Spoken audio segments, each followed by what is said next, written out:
Maslansky and Partners President and partner Lee Carter. Lee, always nice to get some time with you. Take us through how you're preparing for the big day tomorrow. So what I try to look at is a couple of things. One, I want to look at the polling averages in the different states because nothing is straightforward. And the second I'm looking at is voter enthusiasm because that's ultimately going to be what's going to dictate whether people turn out and vote. And the other thing that I'm looking at is the shifting priorities of issues. Number one, we know inflation and economy is on everybody's mind, but we've seen some shifts in what's secondary, whether it's the future of the economy, education, healthcare, crime, abortion. Those have all sort of flipped over the last couple of weeks. So when you look at what's coming up, these secondary issues, crime and abortion, I think are going to be really, really important. If it's crime, I think the Republicans are going to have a bigger day than most people are expecting. If it's abortion, then I think the Democrats are going to have a much better day than a lot of people are expecting as well. What are the key races that you're watching and in which states? Okay, so the one race that I think is most important to watch right now is Pennsylvania. Okay. Pennsylvania, to me, is going to dictate so much of what happens, and it's not really a race based on issues.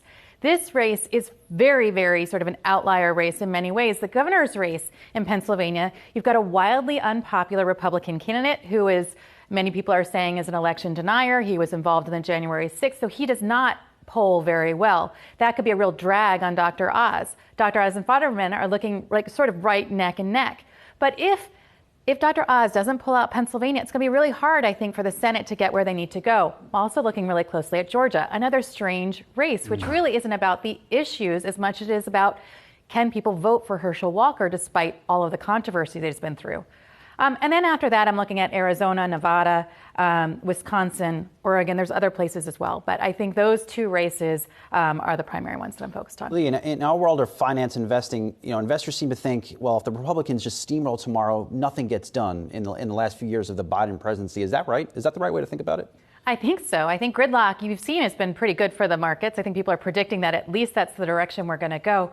And when we've talked to Republicans who are running, when they say, what are you going to do? When they say the first 2 years, what we're going to do from between now and 2024 is just stop Biden's agenda. So the plan is really just to put forward gridlock. That's all they want to do. They want to stop what's moving forward. And then hopefully they're going to try to take things in 2024. But I'm not sure that's the best strategy because if Republicans win both if they both win the House and the Senate, in 2024, the economy is going to hang on them.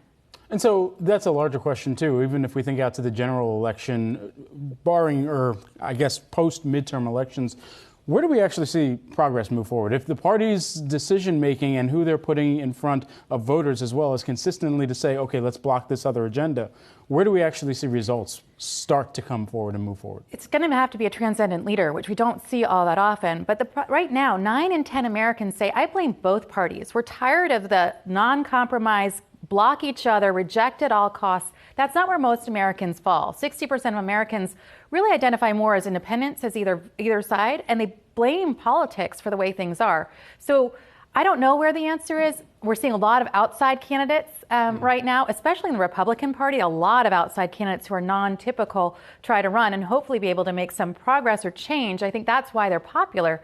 But I'm not sure if politics benefits anybody who does anything but doesn't compromise. All right, Maslansky and Partners President Lee Carter, thanks so much for joining us here in studio, I might add, but ahead of a big midterm election here. Appreciate the time. Thank you so much.